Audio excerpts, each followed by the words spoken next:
Breaking news కేంద్ర మంత్రి BJP MP Bandi Sanjay court మెట్లెక్కారు. తన ప్రతిష్టకు భంగం కలిగించేలా తప్పుడు కథనాలు ప్రసారం చేశారంటూ ప్రముఖ social media platforms, satellite news channels పైన ఆయన పరువు నష్టం దావా దాఖలు చేశారు. ఇటీవల బండి భగీరథపై నమోదైన పోక్సో కేసు వివాదంలో దర్యాప్తు సంస్థల నుంచి ఎలాంటి అధికారిక ప్రకటనలు లేకపోయినప్పటికీ మీడియా, సోషల్ మీడియాలో మార్ఫింగ్ చిత్రాలతో అసత్య ప్రచారం చేశారని బండి సంజయ్ ఆరోపించారు.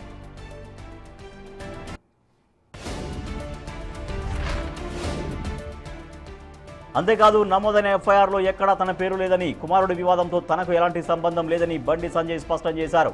కేవలం తన రాజకీయ ప్రతిష్టను దెబ్బతీసేందుకు ప్రత్యర్థులు తన రాజీనామా డిమాండ్ చేసేలా తప్పుడు కథనాలు అల్లారని పిటిషన్లో తెలిపారు. అలాగే ఈ దుష్ప్రచారానికి బాధ్యులుగా చేస్తూ గూగుల్, మెటా, ఎక్స్, ఇన్స్టాగ్రామ్లతో పాటు 19 శాటిలైట్ న్యూస్ ఛానళ్లు, 10కి పైగా YouTube ఛానళ్లపై Bandi Sanjay civil suit దాఖలు చేశారు.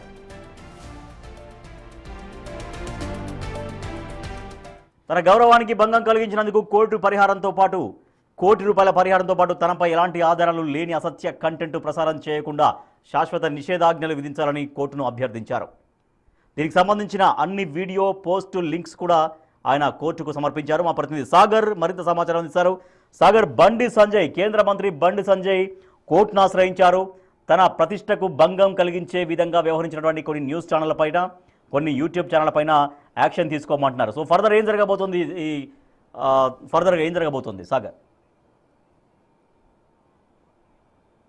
ఎస్ రాజేష్, బండి సంజయ్ కేంద్ర మంత్రిగా ఉన్న బండి సంజయ్ తన కుమారుడు పోక్సో కేసులో అరెస్ట్ అయి ప్రస్తుతం చెల్లపల్లి జైల్లో ఉన్నాడు. సో ఈ కొడుకు వివాదంతో తనకు సంబంధం లేకపోయినా తన పేరుని, తన ఫోటోని అసత్య ప్రచారం చేస్తూ సోషల్ మీడియాలో వినియోగిస్తూ తనపైన తప్పుడు ప్రచారం చేస్తున్నారంటూ బండి సంజయ్ సిటీ సివిల్ కోర్టుని ఆశ్రయించారు. గతంలో కూడా కోర్టును ఆశ్రయించినటువంటి పరిస్థితి, కానీ తాజాగా కోర్టు నోటీసులు పంపించింది.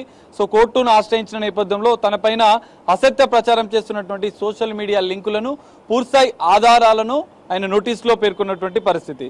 దాదాపు 250 పేజీల ఆధారాలను కూడా కోర్టుకు సమర్పించారు బండి సంజయ్. ఎందుకంటే కేంద్ర మంత్రిగా తాను రాజీనామా చేయాలంటూ కొన్ని అసత్య కథనాలను సోషల్ మీడియాలో ప్రచారం చేస్తూ ఉద్దేశపూర్వకంగా తన పేరును, తన ఫోటోను అందులో సోషల్ మీడియాలో పెట్టి బదనాం చేస్తున్నారు.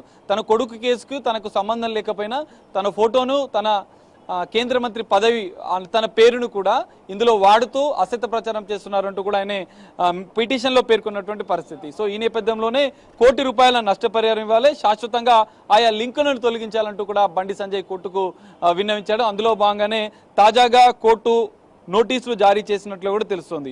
ఇందులో ప్రధానంగా Google, meta platform, X corporation అంటే ట్విట్టర్, ఇటు మిగతా కొన్ని 19 శాటిలైట్ ఛానల్తో పాటుగా దాదాపు 15 యూట్యూబ్ ఛానళ్లకు కూడా తాను నోటీసులు పంపించినట్లు కూడా తెలుస్తుంది. ఆయా లింకులను కూడా, ఎందుకంటే ఇందులో కొన్ని సోషల్ మీడియా ప్లాట్ఫామ్స్లో కూడా పెద్ద ఎత్తున అసత్య ప్రచారం జరిగింది. ట్విట్టర్ వేదికగా కేసీఆర్ అడ్డా, వైఎస్ఆర్, బీఆర్ఎస్ పార్టీ, క్రిషాంక్, హరీష్ రెడ్డి, ఎంబీఆర్, తెలుగు స్క్రైబ్, మరికొన్ని కాంగ్రెస్ సంబంధించినటువంటి సోషల్ మీడియా ప్లాట్ఫామ్కి సంబంధించినటువంటి ఆధారాలను కూడా, తన లింక్స్లను కూడా బండి సంజయ్ తన పిటిషన్లో పేర్కొన్నారు. కేటీఆర్, రేవతి, చిన్మయి, తెలంగాణ కాంగ్రెస్, ఆర్ఎస్ ప్రవీణ్ కుమార్, అపర్ణ అస్తం, బీఆర్ఎస్ న్యూస్, నల్లబాలు, ఇట్లా వివిధ రకాల సోషల్ మీడియా లింకులను ట్విట్టర్, యూట్యూబ్, ఫేస్బుక్తో పాటుగా మరికొన్ని సోషల్ మీడియా, డిజిటల్ మీడియాల్లో తన పేరుని, తన ఫోటోను అసత్య ప్రచారం చేస్తూ వినియోగించారు, తప్పుడు కథనాలను ప్రసారం చేశారంటూ కూడా బండి సంజయ్ సిటీ సివిల్ కోర్టుకి ఇచ్చినటువంటి ఫిర్యాదులో పేర్కొన్నారు. ₹1 కోటి డిఫమేషన్ కేసుతో పాటుగా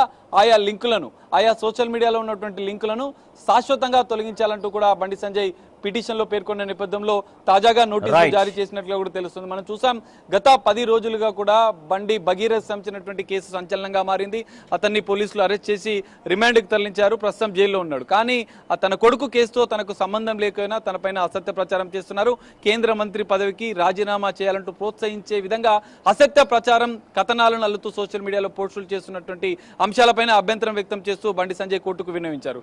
దీనిపైన శాశ్వతంగా వాటిని తొలగించాలంటూ కూడా ఆయన కోర్టు ఆదేశాలు జారీ చేసిన నేపథ్యంలో తదుపరి ఎలాంటి పరిణామాలు ఉంటాయనేది మాత్రం చూడాలి రాజేష్. Right, thank you Sagar.